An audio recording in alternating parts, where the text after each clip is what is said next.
Olá, meu nome é Antônio Roberto Vinha, sou cientista político. Estamos no dia 26 de outubro de 2016. E o tema são dois, são bem rapidinhos, só para dar um complemento do que está acontecendo, né? Ontem aconteceu no final da noite duas votações, uma no Brasil e outra na Venezuela. E as duas foram pró-democracia, né? Aqui no Brasil, nosso parlamento fez uma aprovação em segunda instância da PEC 241. E isso com uma votação um pouquinho menor em relação ao anterior, né? Lá na Câmara dos Deputados, 5 viraram a casaca, né? E teve uma votação um pouco menor, também alguns não compareceram ou se abstiveram de votar, alguma coisa nesse sentido, mas ainda assim a votação foi favorável, né, à PEC 241, que é a PEC da austeridade, né, como nós estamos conhecendo. Há cerca de 2 semanas atrás, 366 deputados votaram a favor, 111 votaram contra e 2 se abstiveram. Agora foi 359 votos a favor e 116 contra e 2 abstenções. Então as abstenções permaneceram as mesmas. Não, 2 não compareceram. 2 não compareceram. Foi exatamente isso que aconteceu. Mas mesmo assim nós tivemos a vitória. Tivemos a vitória e ela foi fundamental. Ela foi fundamental para que nós tivéssemos a aprovação da PEC 241, que é a PEC da austeridade, né, como está sendo chamada. E ela vai ficar agora passar para o Senado, né, vai ser discutida agora no Senado. E aí que entra o problema, por causa da questão do Renan Calheiros, que o Renan Calheiros está com aquela história da PEC, do projeto de lei 280, né, que é segundo ele, para combater a corrupção, exatamente ao contrário disso que ela faz. E a gente tem consciência de que se Renan Calheiros vai tentar fazer alguma coisa, ele vai tentar se livrar ou criar algum atenuante a esse respeito, né, sobre a questão do projeto de lei dele, que criou uma celeuma, né? Então ele pode utilizar para minimizar os efeitos da imagem negativa que ele criou com essa questão do projeto de lei, ou até para fazer sombra ao projeto de lei em alguma questão de votação. E a gente tem que ficar bastante atento a esse respeito, né, porque ele vai tentar negociar com o governo, vai tentar minimizar os efeitos negativos desse projeto de lei e talvez até tentar colocar ele por baixo dos panos nesse processo interno da questão da PEC. Então a gente tem que ficar bastante atento da PEC da austeridade. Ele pode tentar misturar uma coisa com a outra. E a gente precisa prestar bastante atenção a esse respeito, porque está parecendo um projeto de lei normal, gente. É um projeto de lei, uma lei que pode ser aprovada com maioria simples da presença dos deputados ali na hora. E, na verdade, esse tipo de lei ele deveria ser um projeto de emenda constitucional, porque é muito grave, né? Ele altera muito, ele contrapõe muito as outras leis. E aí teria que ter 2/3 de aprovação nas duas casas. Então, teria que ser uma PEC também, teria que ser uma PEC do Senado, né? Projeto de emenda constitucional, e não é. Então, eu entendo que essa lei é inconstitucional e fere o artigo 5º da Constituição, que fere os direitos primordiais, né, do cidadão, que vai contrário à lei, né, que é o acesso a informação, que é a livre expressão, que é os direitos de cidadania básicos do brasileiro. Essa lei do projeto de lei do Renan Calheiros no Senado, que é sobre a questão de como ele está falando a questão da liberdade das pessoas na internet, que tem que ser cortado, da liberdade de expressão, que a gente não pode falar mal de político, que a gente não pode falar mal de ninguém, o preso não pode ter denegrido a sua imagem, mas o cidadão não. O cidadão ele pode ser denegrido, não tem problema nenhum, porque o bandido pode nos ameaçar, nós não podemos ameaçar bandido nenhum. O cidadão não pode ter direito a falar que um bandido é um bandido, porque isso aí é crime nesse projeto de lei do Renan Calheiros. Inverteu totalmente a situação, né? E ele vai usar isso, vai tentar usar isso, de alguma forma vai tentar passar esse negócio debaixo dos panos enquanto estiver votando a questão da PEC da austeridade. Então a gente tem que tomar bastante cuidado a esse respeito. Então não é 100% de notícia boa, né? A gente tem que ficar tomando conta a respeito disso. É um alerta que eu faço nesse aspecto. E o segundo caso importante, né, que é bem importante mesmo, que foi aprovado, o Parlamento da Venezuela aprova a abertura do julgamento de Maduro, Nicolás Maduro, né?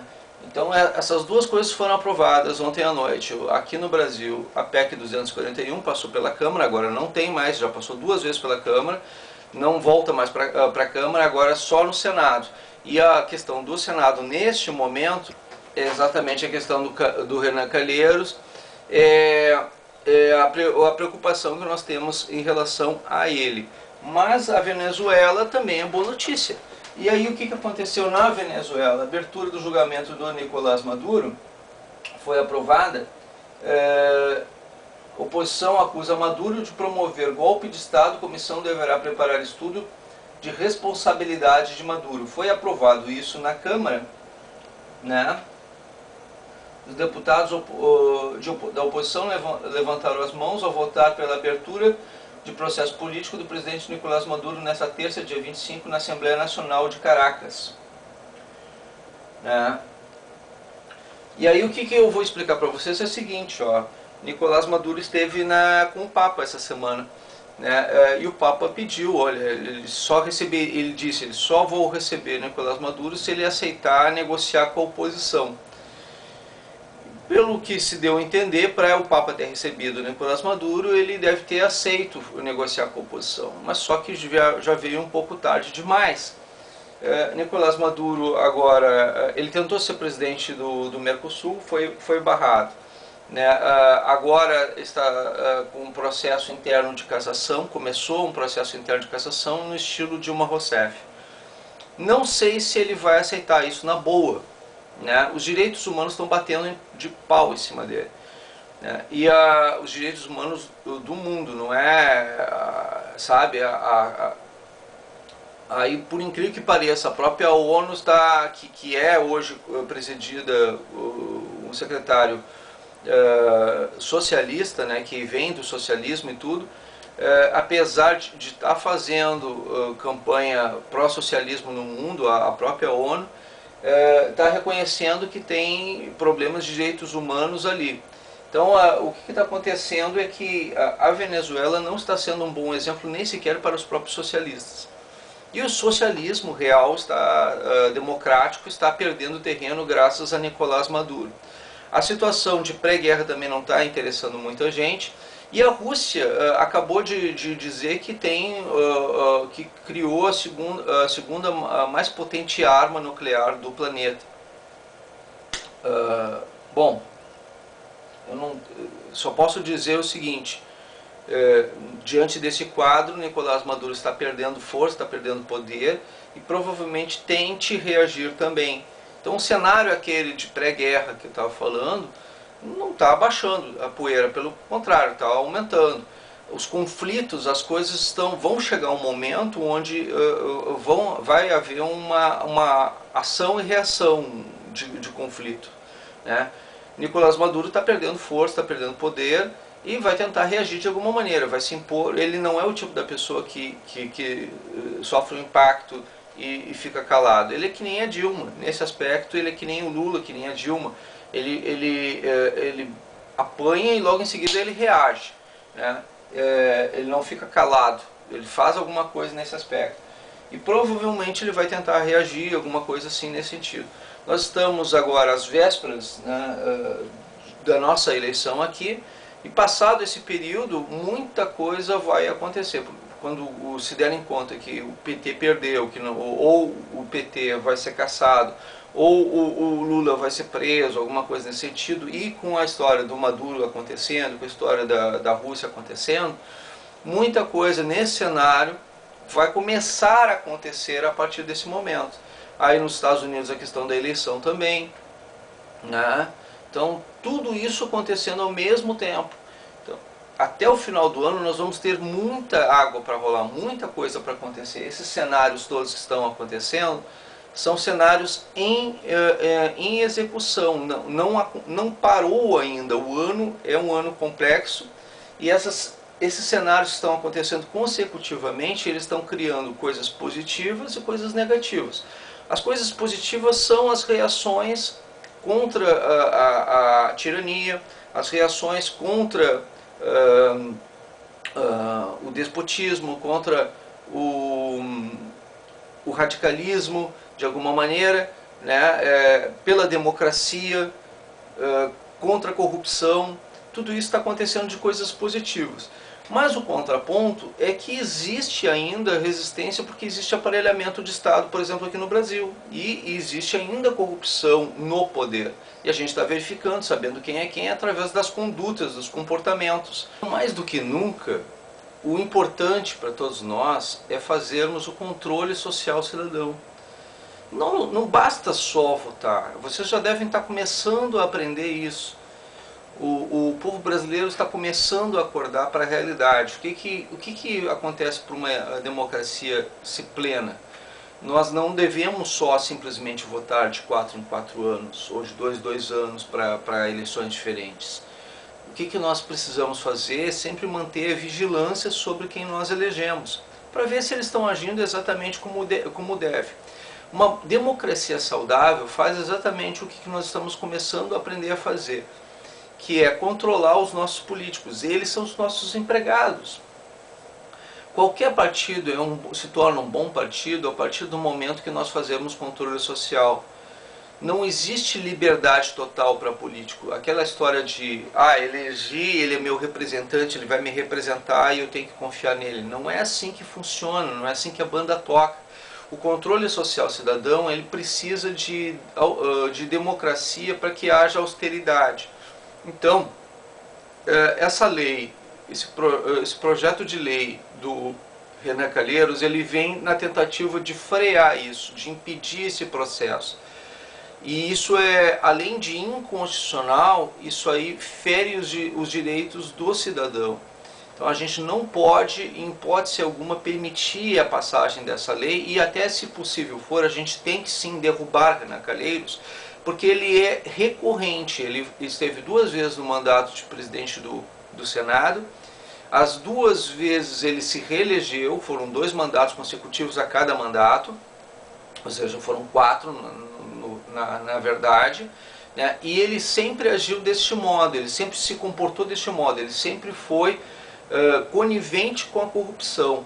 Então está mais do que na hora de Renan Calheiros sim ser cassado. Existe agora uma petição online a respeito dessa situação, eu já assinei também, né, na Avast, alguma coisa assim, e eu peguei e assinei também. Então todas essas formas de a gente combater a corrupção, a gente tem que combater mesmo.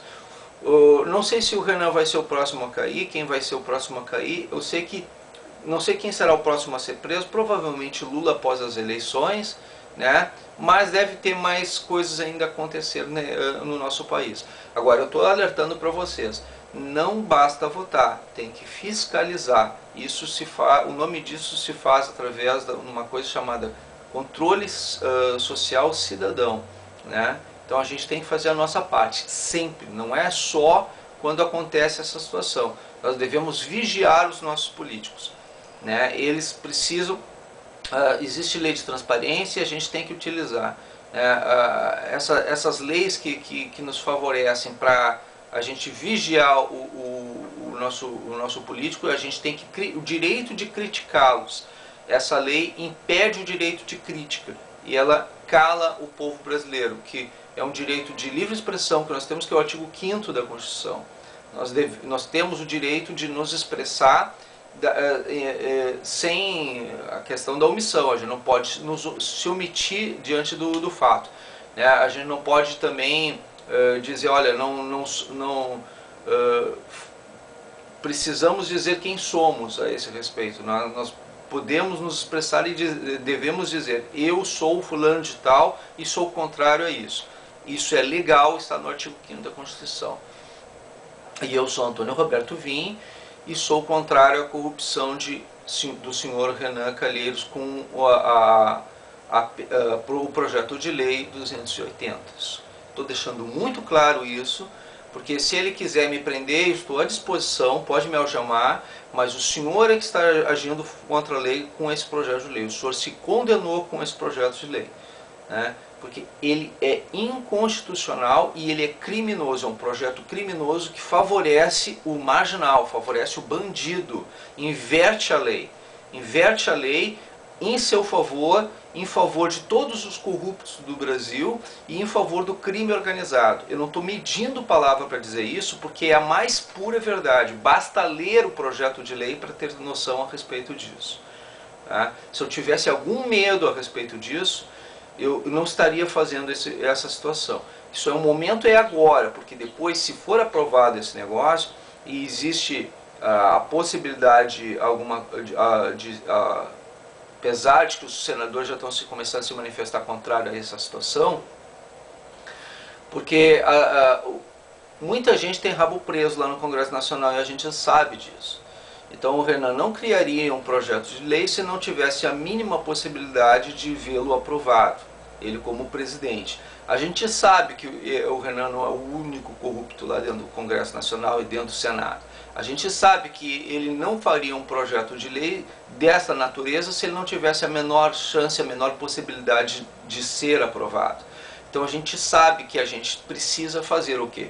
Controle social, vigiar os outros senadores para que eles não endossem Renan Calheiros numa maioria simples de presença, né?